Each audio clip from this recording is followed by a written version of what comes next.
వనపర్తి జిల్లా ప్రజలకు మాజీ మంత్రి నిరంజన్ రెడ్డి, మాజీ ఎంపీ రావుల చంద్రశేఖర్ సంక్రాంతి శుభాకాంక్షలు తెలిపారు. తెలంగాణ ప్రజలంతా సుఖ సంతోషాలతో ఆయురారోగ్యాలతో ఉండాలని కోరుకున్నారు.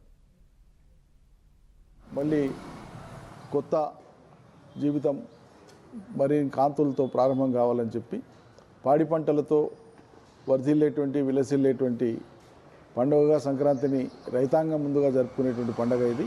తద్వారా ప్రజలందరూ జరుపుకునేటువంటి పండుగ ఇది. రైతుల పండుగ ప్రధానంగా.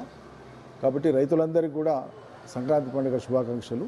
సంక్రాంతి సందర్భంగా అందరికీ శుభాకాంక్షలు తెలియజేసుకుంటూ ప్రత్యేకించి వనపర్తి జిల్లా వాసులందరికీ, వనపర్తి ప్రాంత వాసులందరికీ, మన ప్రాంతంలో నివసిస్తున్న అందరికీ కూడా ఈ సంవత్సరం మరింత ఆరోగ్యంగా ఆనందంగా ఉండాలని చెప్పి పంటలన్నీ వచ్చే నెల ఇది. మామూలుగా రైతులందరికీ కూడా చాలా సంతోషంగా సాగాల్సిన సమయం. సంక్రాంతి అనగానే మనకు ప్రత్యేకించి పశువులను పూజిస్తాం, భూమాతకు మనం పూజలు చేస్తాం.